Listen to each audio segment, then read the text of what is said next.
Assalamualaikum warahmatullahi wabarakatuh. Berjumpa lagi di channel saya Gitar 57. Hari ini dan kali ini aku mau ngucapin terima kasih sekali lagi buat teman-teman yang sudah mendukung channel saya, yang sudah mensubscribe dan yang belum bisa memberikan subscribe kepada channel ini. Semoga channel ini nantinya bisa berkembang dan semakin memberikan manfaat dengan berupa informasi dan edukasi berkaitan dengan seputar alat musik. Dan kali ini aku ingin berbagi tips bagaimana terutama untuk pemula ataupun siapapun yang baru mencari gitar bekas. Jadi ini aku ingin memaparkan atau memberikan kisi-kisi atau tips bagaimana agar kita mendapatkan gitar bekas yang bagus sesuai dengan ekspektasi dan tentunya gitar itu bisa menjadikan kita lebih semangat lagi dalam hal bermain musik. Langsung saja berikut tips membeli gitar bekas versi gitar 57. Oke, untuk yang pertama, hal yang perlu diperhatikan adalah mengenai finishing atau cat dari gitar itu sendiri. Untuk jika gitar itu semakin mulus, tentunya harganya juga beda ya dengan gitar-gitar yang sudah terkena beberapa karena faktor kecelakaan ya, misalkan terjedat pintu, jatuh, dan lain-lain ya. Pastikan teman-teman memilihnya di bagian ujung-ujung seperti ini, dicek teman-teman apakah terjadi stretch ataupun gempil ya atau bisa dekok-dekok itu. Biasanya di ujung-ujung seperti ini teman-teman. Teman-teman harus melakukan cek secara detail ya. Tanyakan kepada sellernya. Misalkan teman-teman online ya, tanyakan ya apakah ada ding, kemudian ada stretch gitu. Stretch atau ding itu atau luka terhadap gitar itu ada macam-macam ya. Kalau yang tidak perlu dipermasalahkan adalah karena relik. Relik itu pemakaian. Biasanya karena sentuhan tangan gini terus, catnya dia tidak mengelupas tapi catnya hilang. Tapi secara halus itu namanya relik. Gitu teman-teman. Jadi bedakan ya antara relik dan faktor kecelakaan seperti ding, stretch ataupun yang lain. Kalau misalkan gitar itu bekas kecelakaan, jatuh atau apa, itu nanti juga akan berpengaruh terhadap ini elektrikalnya juga teman-teman, dan juga soal necknya ya. Jadi pastikan kalau bisa ya cari gitar yang mulus, yang tidak ada faktor terjadinya kecelakaan yang sudah saya sampaikan tadi. Oke, untuk yang selanjutnya tidak kalah penting adalah mengenai kondisi fret. Tanyakan tinggal berapa persen fretnya teman-teman. Jika itu gitar bekas dan fretnya masih bagus, maka dia masih bulat ya, bulat-bulat penuh seperti ini. Kalau misalkan sudah layak untuk diganti, biasanya ya sudah tidak gemuk, jadi biasanya sudah trepes teman-teman. Karena apa? Fret ini penting sekali. Karena kalau teman-teman nanti sampai membeli gitar bekas kemudian kok fretnya sudah habis, sudah di bawah 50%, maka teman-teman harus menggantinya. Dan itu wajib. Karena apa? Ini berkaitan dengan sound dan juga tingkat kenyamanan. Dan untuk mengganti fret lumayan ya. Harganya mulai 100 hingga 500 ribu. Itu hanya untuk fretnya, belum jasanya. Kalau misalkan teman-teman membeli, maka pastikan fretnya dalam keadaan baik. Oke, untuk selanjutnya adalah soal neck teman-teman. Yaitu neck, pastikan necknya itu lurus, tidak cekung dan juga tidak cembung. Teman-teman bisa melihat dari sisi seperti ini dengan mata ditutup satu ya.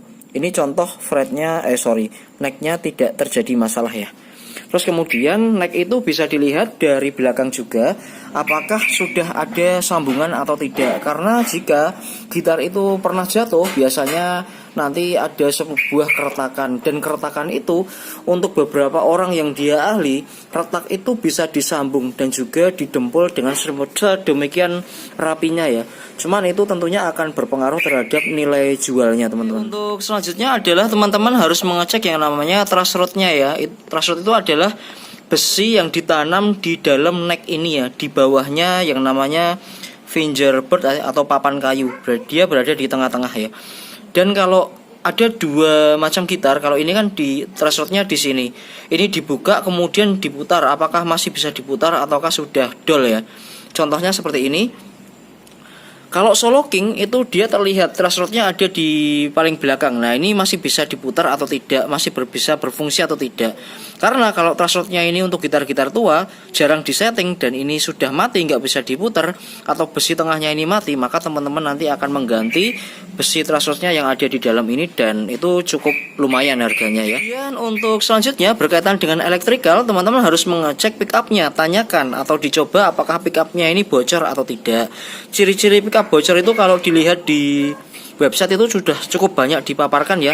Salah satunya adalah ketika ada suara dari luar, maka dia akan masuk di pickup ini, kemudian masuk di ampli atau sound. Jadi kalau pickupnya itu masih bagus, belum bocor, maka dia hanya akan mengambil suara dari senar ini saja teman-teman ya. Jadi tidak terkena suara bising dari luar yang masuk ke sini kemudian mengganggu sound asli dari gitar ini teman-teman. Kemudian faktor selanjutnya ada dua langsung berkaitan dengan ini potensio dan juga switch teman-teman. Jadi gitar itu ada switchnya, ada yang switchnya 3, ada juga yang switchnya 5. Ini 5, 1, 2, 3, 4, 5. Tes secara pakai ampli apakah kresek-kresek atau tidak, perpindahannya semut atau tidak, atau terjadi suara aneh-aneh atau tidak gitu ya. Kemudian potensionya ini benar-benar teman-teman harus tanya atau dicoba bagaimana, apakah masih semut ataukah berbunyi kresek-kresek, dan itu penting sekali teman-teman. Karena untuk beberapa ini master ini dia yang sudah gitar yang sudah ada fitur coil tap itu bisa ditarik ke atas gini, dan itu juga wajib untuk dicek apakah masih berfungsi atau tidak, karena itu berhubungan dengan sekali lagi adalah suara dan karakter dari gitar itu sendiri teman-teman. Kemudian untuk selanjutnya adalah teman-teman harus mengecek tunernya. Tuner itu seperti ini, apakah masih berfungsi atau tidak, ataukah sudah aus atau sudah kasar atau diputar tapi tidak berjalan dengan sebagaimana mestinya. Itu juga teman-teman harus bertanya ya. Jadi pastikan juga tunernya berjalan dengan baik. Karena apa? Ya karena memang ini faktor penting. Ada dua tuner, ini tuner yang biasa dan satunya adalah locking tuner. Kalau locking tuner itu bisa di lock ya teman-teman. Yang belum melihat apa itu locking tuner, silahkan melihat postingan saya sebelumnya. Dan selanjutnya kalau bisa teman-teman masih ataupun bertanya apakah gitar itu masih segel atau tidak. Segel dalam artinya adalah kelistrikan ya.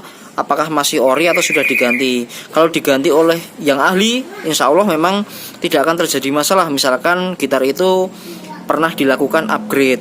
Kalau tergantung mekaniknya ya, apabila teknisi atau mekaniknya itu dia berpengalaman, maka dia akan tidak meninggalkan PR lain. Misalkan malah justru suaranya jauh lebih bagus karena sudah di-upgrade. Cuman kalau misalkan teknisinya salah, maka gitar itu malah bukan menjadi lebih nyaman, tapi tidak enak didengar. Misalkan terjadi banyak noise. Noise-nya apa? Ya suara-suara noise seperti suara nging kayak gitu, terus kemudian suara-suara berisik lainnya teman-teman. Dan pastikan maka carilah gitar yang masih belum diapa-apakan kondisi elektrikalnya ya, itu jauh lebih tidak beresiko. Dan poin terakhir yang paling sangat penting banget adalah soal original. Karena apa? Saya sudah ngomong banyak sekali soal original. Teman-teman itu kalau bisa beli gitar itu yang ori, karena kan sama-sama mengeluarkan uang. Lebih baik teman-teman sabar mendapatkan gitar ori daripada memaksa beli gitar-gitar yang dia palsu, atau gitar-gitar yang dia sebenarnya palsu tapi mereknya adalah merek mencuri, yaitu dinamakan gitar fake ya. Jadi pastikan gitarnya itu ori, ada serial numbernya, kemudian serial number itu bisa di track di web resminya ya. Web resminya kalau misalkan sektor ya sektor gitu. Ini contoh sektor ada di sini teman-teman. Ini serial numbernya. Cara membacanya kalau sektor 20 berarti 2020 dan seterusnya. Terus kemudian ini contoh lagi adalah Solo King. Solo King ada di sini teman-teman. Ini juga serial number original ya. Jadi pastikan teman-teman dari hal yang sudah saya informasikan tadi dicek secara detail. Bukan berarti apa sama-sama mengeluarkan uang, tapi kalau teman-teman itu mendapatkan gitar bekas tapi berkualitas seperti gitar baru, itu jauh lebih nyaman. Dan juga nantinya kalau teman-teman bosen, gitar itu bisa dijual kembali tanpa teman-teman kesulitan untuk menjualnya. Bayangin aja, teman-teman mengeluarkan uang 5 juta kemudian hanya untuk membeli gitar palsu ya. Kemudian suatu saat teman-teman mau menjual, itu pasti ngejualnya susah banget teman-teman. Dan pastikan kalau misalkan membeli ya udah sama-sama mengeluarkan uang, carilah gitar-gitar yang ori.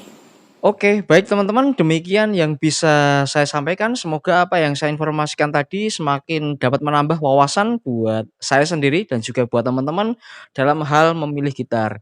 Dan apabila kita memang sudah mendapatkan gitar dengan hal-hal yang sudah saya utarakan tadi, harapannya teman-teman bisa mendapatkan gitar yang berkualitas meskipun harganya bekas.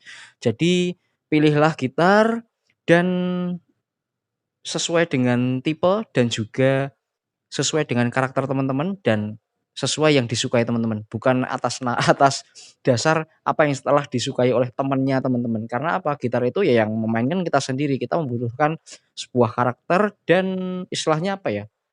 Hal yang menyatu. Makanya gitar itu seperti kalau yang sudah berkeluarga istri kedua ya, mungkin seperti itu.